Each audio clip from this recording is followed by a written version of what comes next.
Hello students, today we will study anti-ulcer drugs. Now,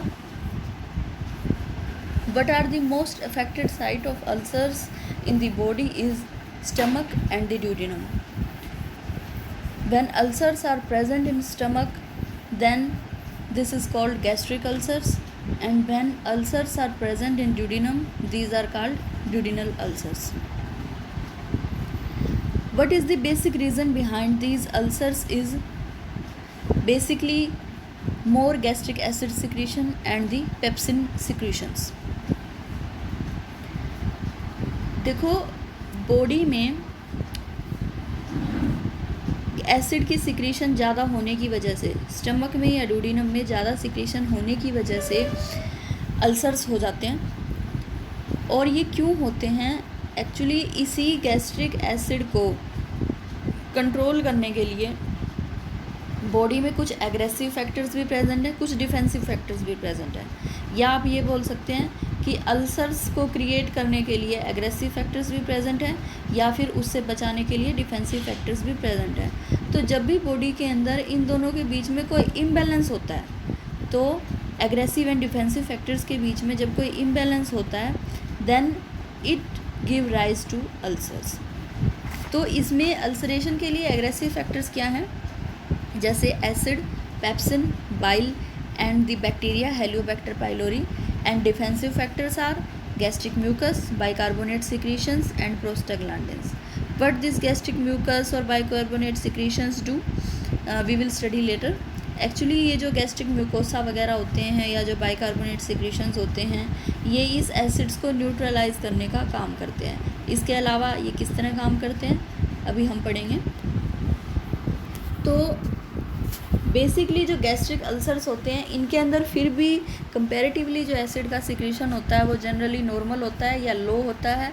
लेकिन duodenal ulcers में acid का secretion excessive होता है, बहुत ज़्यादा एक्सेसिव होता है। इसीलिए वहाँ पे क्या करते हैं, जो मेन जो गोल ऑफ थेरेपी है हमारा अल्सर को ट्रीट करने के लिए, वहाँ पे 4 तरह से काम किया जाता है। Goal of therapy is relief of pen.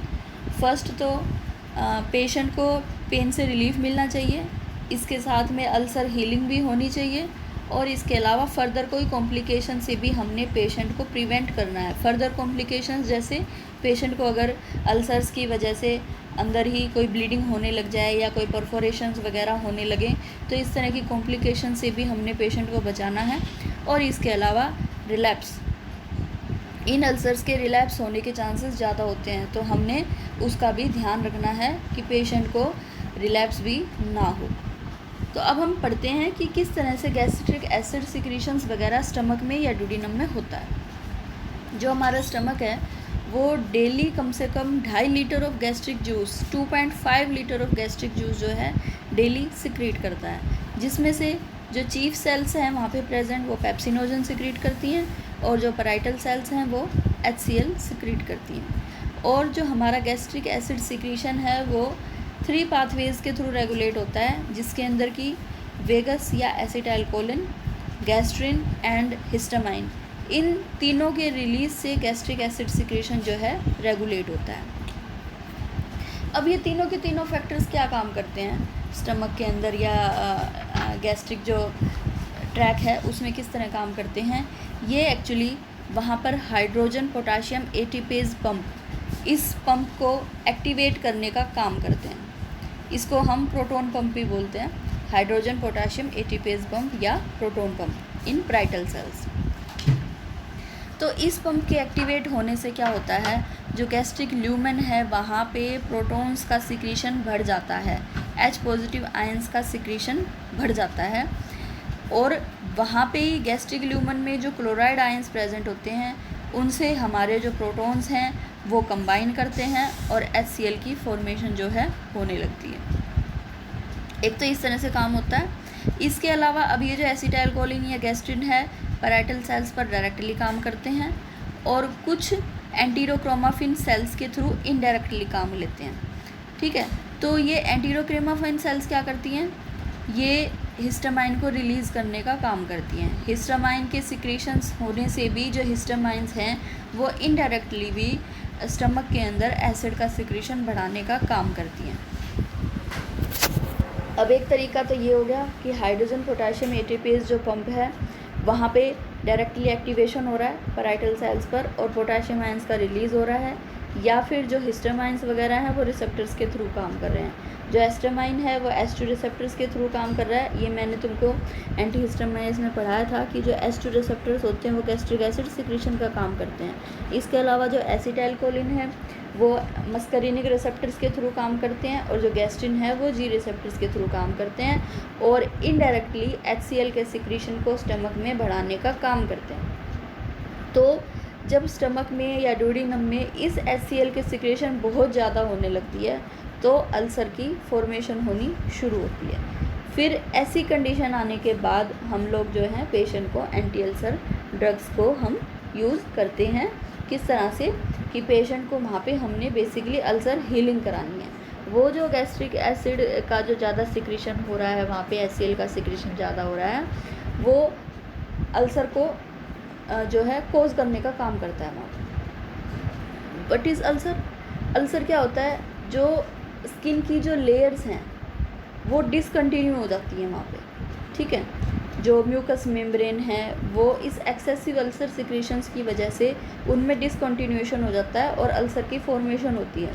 तो इस तरह से फिर वहाँ पे पेशेंट को उसी जगह पे पेन वगैरह शुरू होता है, अल्सर्स हो जाते हैं और उसको जो अल्सर्स के जो और सिम्टम्स हैं, जैसे कई बार पेशेंट को हीमेटोमेसिस वगैरह भी हो सकता है या पेन वगैरह ज़्यादा होता है उसको स्टमक में, इस तरह के सिम्टम्स आते हैं। और फिर हम ऐसी कंडीशंस में पेशेंट को जो है एंटी अल्सर ड्रग्स देते हैं। तो अब इसकी क्लासिफिकेशन की अगर हम बात करें कि कौन कौन से ड्रग्स हम देते हैं as a anti ulcer drug, एक कैटेगरी होती है जिसमें गैस्ट्रिक एसिड को न्यूट्रलाइज कराने का काम किया जाता है। वहाँ पे हम लोग एंटासिड्स देते हैं, जैसे मैग्नीशियम हाइड्रोक्साइड, एल्यूमिनियम हाइड्रोक्साइड या सोडियम बाइकार्बोनेट वगैरह देते हैं। दूसरी कैटेगरी है जहाँ पे गैस्ट्रिक एसिड सिक्रेशंस को रिड्यूस करने का काम करते हैं। जो पहले वाले थे वो न्यूट्रलाइज करने का काम कर रहे थे, अब जो है रिड्यूस करने का काम कर रहे हैं। कैसे? एक तो S2 रिसेप्टर ब्लॉकर्स के थ्रू काम हो रहा है, एग्जांपल में सिमेटिडिन, रेनिटिडिन वगैरह, और प्रोटॉन पंप इनहिबिटर्स हो सकते हैं जो कि which are use to reduce the gastric acid secretion. ये वाली जो ड्रग्स हैं proton pump inhibitors, omeprazole, lansoprazole, pantoprazole, rabeprazole, these are nowadays most commonly use drugs for hyper acidity और फॉर अल्सर्स। इसके अलावा ulcer protectives भी use करते हैं जिसके अंदर सुक्राल्फेट या बिस्मथ कंपाउंड आते हैं। इसके अलावा anti H. Pylori drug, H. Pylori is a bacteria which can infect the stomach, and when the stomach is infected with this bacteria, then this infection of H. pylori bacteria give rise to the formations of ulcers in the stomach. तो इस H. pylori को ख़त्म करने के लिए antibiotic का course कराया जाता है जिसके अंदर एमोक्सिलिन, क्लैरिथ्रोमाइसिन, मेट्रोनिडाजोल या टिनिडाजोल वगैरह का यूज़ जो है करते हैं। इसके बाद अब हम एक एक लेंगे। सबसे पहले आते हैं एंटासिड्स। ये एंटासिड्स क्या करते हैं? ये गैस्ट्रिक एसिड को न्यूट्रलाइज करने का काम करते हैं। इसके अलावा जो गैस्ट्रिक कंटेंट्स हैं उनकी pH को बढ़ाने का काम करते हैं, ठीक है। pH बढ़ने से क्या होगा? जो एसिडिटी है वो एल्कलाइनाइजेशन की तरफ जाएगी और जो है वहाँ पे जो पेप्टिक एक्टिविटी है वो भी धीरे धीरे रिड्यूस हो जाएगी। पेशेंट को हाइपर एसिडिटी में रिलीफ मिलने लगेगा, पेन वगैरह में भी उसको रिलीफ मिलने लगेगा क्योंकि जो वहाँ पे जो एसिड्स प्रेजेंट है वो अब न्यूट्रलाइज हो रहे हैं इस तरह से। ये दो कैटेगरी के होते हैं, एक सिस्टेमिक एंड नॉन सिस्टेमिक। जो सिस्टेमिक होते हैं means they get absorbed in circulation, जैसे कि सोडियम बाइकार्बोनेट वगैरह। And non systemic, these drugs act only in the stomach and are not absorbed in the circulation. For example, magnesium hydroxide और calcium carbonate etc. अब ये जो antacids जो होते हैं इसमें मोस्टली हम लोग जैसे इनो वगैरह यूज़ करते हैं, ये इस कैटेगरी के अंदर आ रहे हैं एंटासिड्स में, which are use to neutralise the gastric acids. जो हम इनो वगैरह यूज़ करते हैं या फिर सोडा वगैरह जो यूज़ करते हैं ये एक्चुअली उसको न्यूट्रलाइज करने के काम में आता है। अब यहाँ पे मैंने ये रिएक्शन से बताया हुआ है कि what happens if we take sodium bicarbonate. वहाँ पे जो सोडियम कार्बोनेट है that is chemically reactive with HCl, और इस HCl से केमिकल रिएक्शन के बाद सोडियम क्लोराइड की फॉर्मेशन होती है, वाटर की फॉर्मेशन होती है एंड कार्बन डाइऑक्साइड की फॉर्मेशन होती है, और वहाँ पर जो एसिड प्रेजेंट था वो न्यूट्रलाइज हो जाता है। फिर इस प्रोसेस के अंदर जो कार्बन डाइऑक्साइड होती है दैट एस्केप्स एज इरेक्टेशंस। तुमने खुद भी नोटिस किया होगा जब हम इनो वगैरह पीते हैं तो उसके बाद एकदम से इरेक्टेशंस आती हैं, जस्ट जैसे वो ऐड वगैरह में हम लोग देखते हैं, it works in just 6 seconds. तो 6 सेकेंड में ही पेशेंट को इरेक्टेशंस होती हैं और उसके बाद जो एसिड जो है वहाँ पे प्रेजेंट वो न्यूट्रलाइज हो जाता है। इसके अलावा सोडियम बाइकार्बोनेट का और भी कई जगह यूज़ करते हैं, लेकिन स्पेशली अल्सर्स में ही यूज़ करते हैं। जैसे कि एसिडिक ड्रग्स की वजह से अगर पेशेंट को कोई पॉइजनिंग हुई है तो वहाँ पे एल्कलानाइज करने के लिए, यूरिन को एल्कलानाइज करने के लिए पेशेंट को सोडियम बाइकार्बोनेट वगैरह देते हैं। इसके अलावा पेप्टिक अल्सर्स में शॉर्ट पीरियड्स के लिए भी इनको देते हैं, या फिर मेटाबॉलिक एसिडोसिस अगर पेशेंट को रखा है तो भी हम लोग इसको देते हैं। लेकिन इन सोडियम बाइकार्बोनेट में एक चीज़ जो ध्यान रखने की है वो मोस्टली क्या होता है, देखो जब भी गैस्ट्रिक एसिड सिक्रेशन ज़्यादा होता है या हाइपर एसिडिटी होती है तो हम लोग भी नॉर्मली करते हैं कि ज़रा सी गैस हुई नहीं कि इनो उठा के पी लिया या कुछ और इस तरह का ले लिया, कोई कोल्ड ड्रिंक ले ली, पेप्सी, कोक वगैरह इस तरह की चीज़ें हम ले लेते हैं, सोडा वगैरह ले लेते हैं। लेकिन जब ये साथ में हम ले रहे हैं और इसके अलावा कोई हम मिल्क एंड मिल्क प्रोडक्ट्स भी यूज़ कर रहे हैं, जैसे कि नॉर्मली बोलते भी हैं कि एसिडिटी के अंदर दूध काफ़ी अच्छा काम करता है, वो भी कोल्ड मिल्क। तो क्या होता है, जैसे ठीक है एक बार हमने दिन में इनो पी लिया, फिर उसके बाद दिन में हम रूटीन में ही मिल्क वगैरह ले रहे हैं, सुबह शाम दोनों टाइम ले रहे हैं, या कईयों को जैसे आदत होती है, तो हम इस तरह से अगर ले रहे हैं तो इस कंटिन्यूस यूज़ से कि एक तरह हम सोडियम बाइकार्बोनेट भी ले रहे हैं और एज ए रूटीन हम मिल्क वगैरह भी ले रहे हैं, तो प्रोलॉन्ग यूज़ करने पे पेशेंट को मिल्क एल्कली सिंड्रोम नाम से एक डिसीज़ हो जाती है। डिसीज़ भी नहीं, एक सिंड्रोम डेवलप होता है पेशेंट में, मिल्क एल्कली सिंड्रोम, जब हम दोनों चीज़ें कंटिन्यूसली यूज़ करते हैं एज ए होल।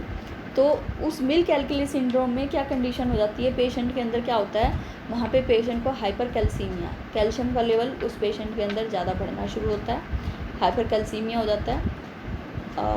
स्पेशली सोडियम बाइकार्बोनेट में भी नहीं, सोडियम बाइकार्बोनेट ले रहे हैं या हम कैल्शियम कार्बोनेट वगैरह अगर हम ले रहे हैं, कैल्शियम प्रोडक्ट भी ले रहे हैं उधर से, ठीक है, कोई मिल्क वगैरह हम साथ में ले रहे हैं और कोई कैल्शियम कार्बोनेट या सोडियम बाइकार्बोनेट ले रहे हैं, तो पेशेंट में मिल्क एल्कली सिंड्रोम होता है।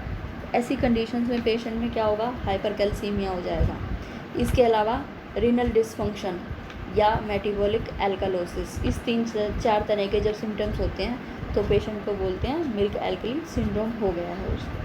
तो यही एक रीज़न है, इसी वजह से बोलते हैं कि पेशेंट को एज ए रूटीन में या प्रोलॉन्ग्ड यूज़ में उसको सोडियम बाइकार्बोनेट या फिर कैल्शियम कार्बोनेट या मैग्नीशियम हाइड्रोक्साइड, इस तरह के जो प्रोडक्ट्स हैं वो उसको ज़्यादा यूज़ में नहीं करने चाहिए फॉर प्रोलॉन्ग यूज़। ठीक है, हम कभी कभार एक आध बार कर ले रहे हैं तो दैट इज़ ओके, लेकिन हम प्रोलॉन्ग यूज़ में one should not use these things together, means milk and these neutralizers, gastric acid neutralizers like sodium bicarbonate, magnesium hydroxide, calcium carbonate, etc. These two things should not be taken together because it may develop into milk alkali syndrome, which may give rise to hypercalcemia, metabolic alkalosis, or may give rise to renal dysfunction also. इसके अलावा अभी इसमें मैंने magnesium hydroxide का reaction बताया है कि magnesium hydroxide वहाँ पे जब HCl से रिएक्ट करता है तो मैग्नीशियम क्लोराइड की फॉर्मेशन होती है और वाटर की फॉर्मेशन होती है, या कैल्शियम कार्बोनेट जब रिएक्ट करता है HCl से तो कैल्शियम क्लोराइड और वाटर की फॉर्मेशन होती है, और इस तरह से जो मैग्नीशियम हाइड्रोक्साइड या सोडियम कार्बोनेट या कैल्शियम कार्बोनेट जो है न्यूट्रलाइज करने का काम करते हैं। इसी तरह से ये हमारे जो एंटासिड्स हैं इनको एज ए एडजोएंट यूज़ करते हैं in hyper acidity, peptic ulcers और रिफ्लक्स एसोफेजाइटिस में। इसमें भी जो इस कैटेगरी के जो ड्रग्स हैं वो जेल फॉर्म में ज़्यादा अच्छा काम करते हैं कंपैरेटिवली टैबलेट्स।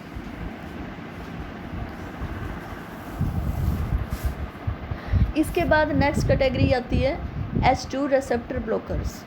ये भी कॉमनली यूज ड्रग्स हैं जिसमें कि रेनिटिडिन, सिमेटिडिन वगैरह आती हैं। अभी जैसे हमने पढ़ा था गैस्ट्रिक एसिड सिक्रीशंस के पाथवे में कि जो हिस्टामाइन है वो H2 रिसेप्टर्स के थ्रू काम कर रहे हैं और गैस्ट्रिक एसिड के सिक्रीशंस को बढ़ा रहे हैं। तो ये ड्रग्स क्या करते हैं, ये these drugs competitively inhibit H2 receptors. H2 receptors को ये कंबाइन करने का काम करते हैं, उनसे जाकर के बाइंड कर जाते हैं और इनके थ्रू जो हिस्टामाइन का एक्शन हो रहा है या हिस्टामाइन का एक्शन होने वाला है which is gastric acid secretion, वो जो है सप्रेस हो जाता है, रुक जाता है।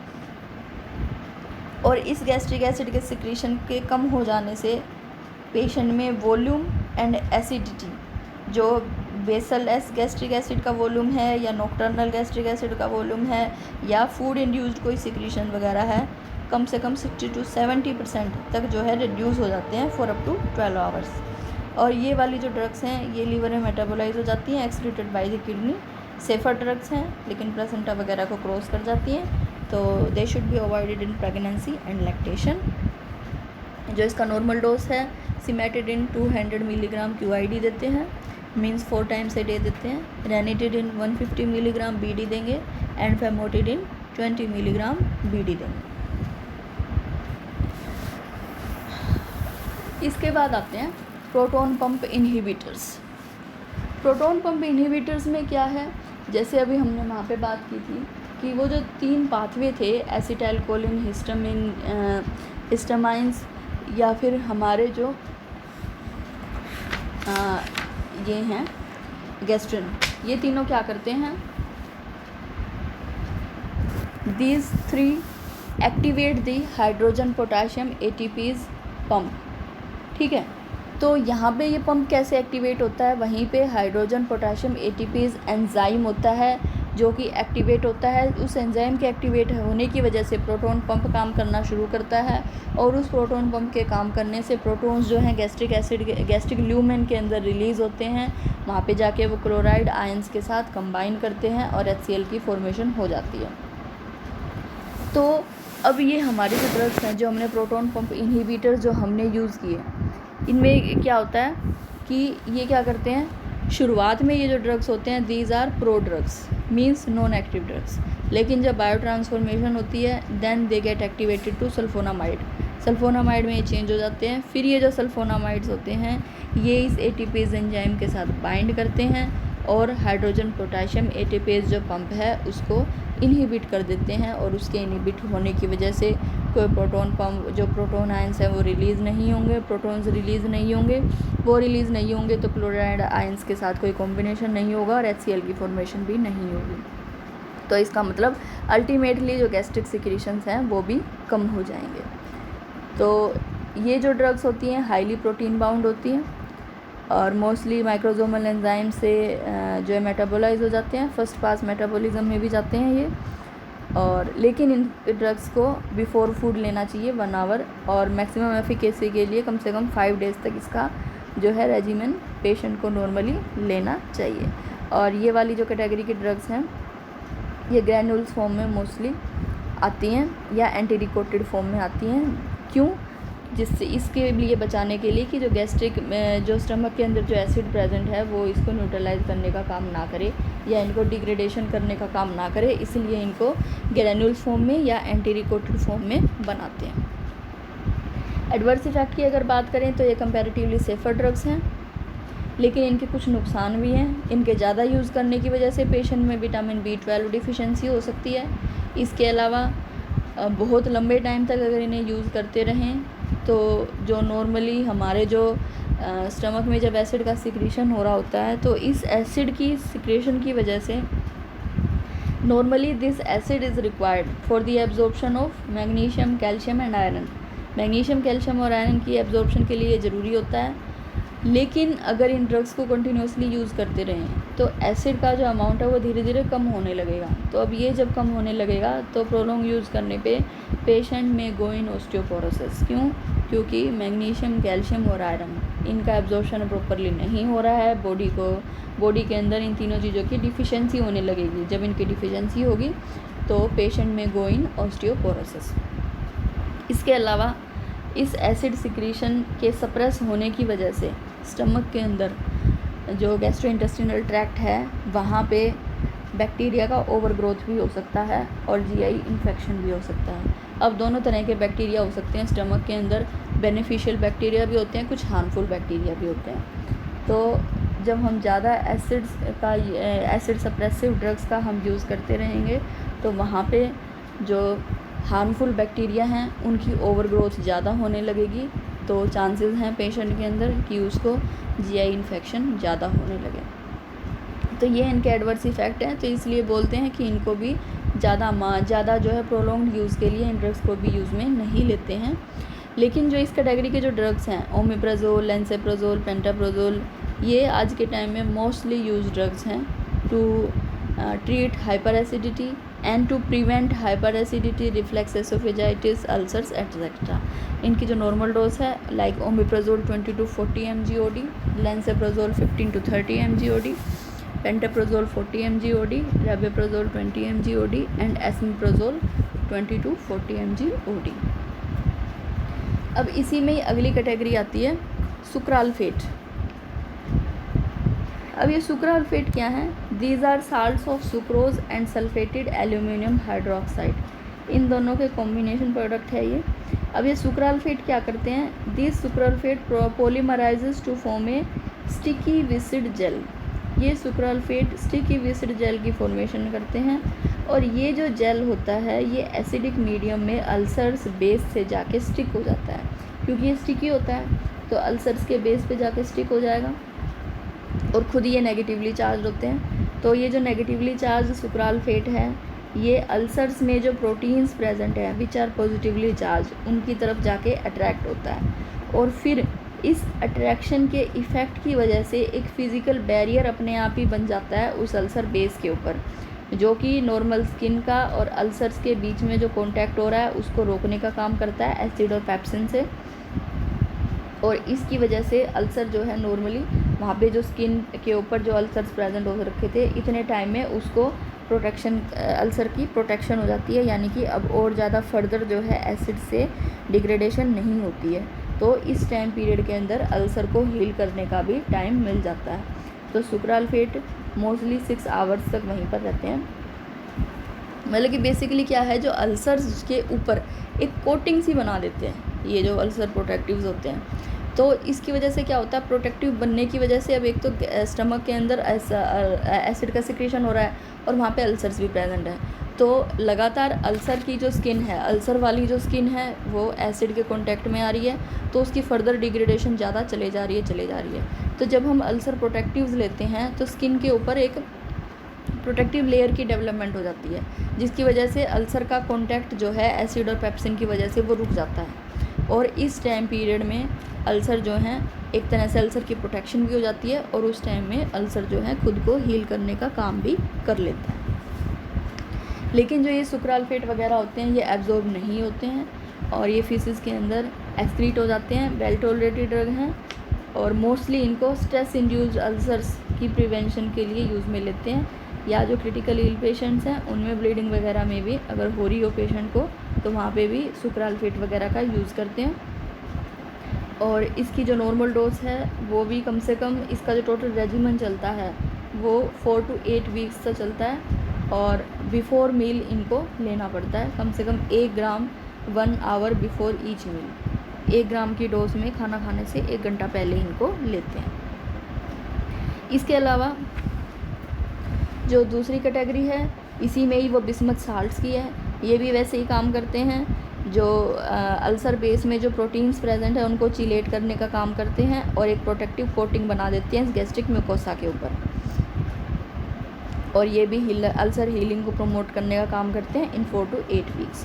इसकी भी वही डोज है, खाना खाने से पहले इसको खाना है या बेड टाइम पर खाना है, खाना खाने से 1 घंटे पहले खाना है और जो नॉर्मल डोज है वो 120 मिलीग्राम तक होती है।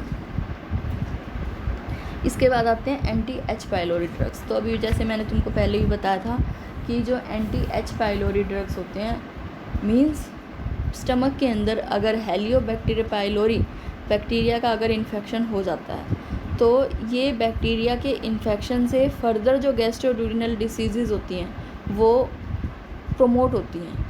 मीन्स इस बैक्टीरिया के इन्फेक्शन होने की वजह से पेशेंट में ज़्यादा चांसेस हो जाते हैं कि उसको अब अल्सर्स वगैरह होने के चांसेस बढ़ेंगे। तो क्या करते हैं, इस एच पाइलोरी को बाहर इरेडिकेट करने का काम किया जाता है through the use of antibiotics. और यही एच पाइलोरी मेनली रिस्पॉन्सिबल होता है for stomach cancer. It is a major risk factor for stomach cancer. तो इरेडिकेशन किया जाता है इसमें, जैसे एसिड सिक्रीशन वगैरह का जो है रिड्यूस करने का काम तो करेंगे ही साथ में।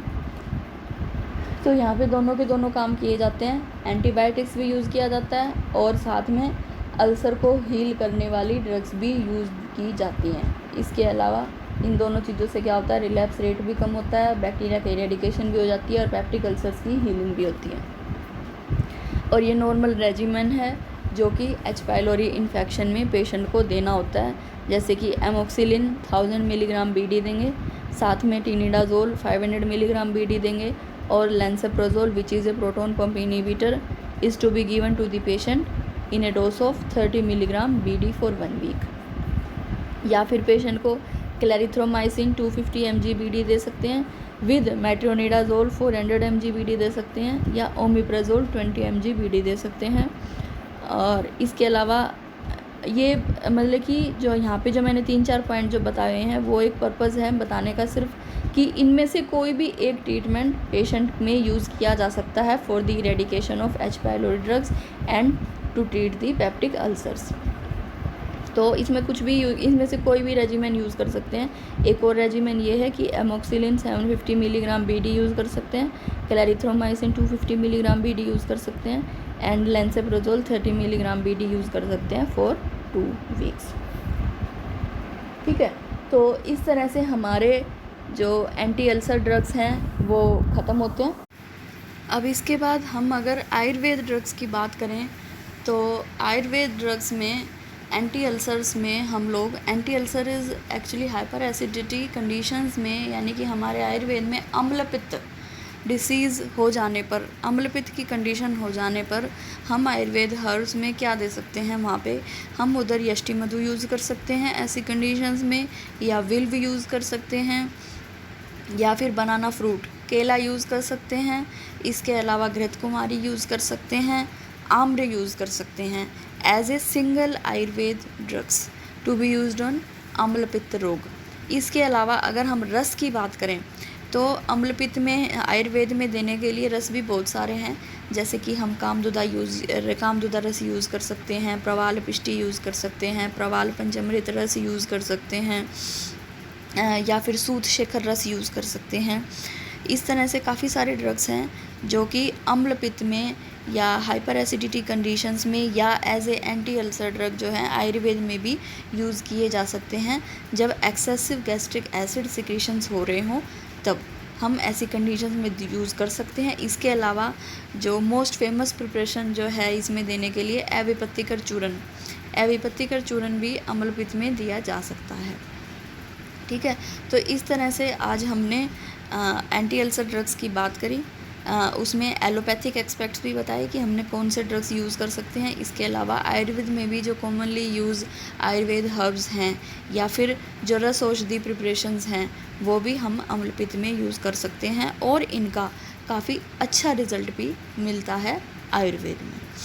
अम्लपित्त डिसीज़ में जब हाइपर एसिडिटी की कंडीशन पेशेंट में हो रही होती है या हमको अल्सर को प्रिवेंट करने के लिए कोई मेडिसिन आयुर्वेद में यूज़ करनी होती है, तब इस तरह के सिंगल आयुर्वेद हर्ब्स हम यूज़ कर सकते हैं, जैसे यष्टि मधु हुई या विल्व हुआ या घृत कुमारी वगैरह हुई। इस तरह की चीज़ें जो हैं हम आयुर्वेद में यूज़ कर सकते हैं। So thank you for listening to me. Okay, good bye.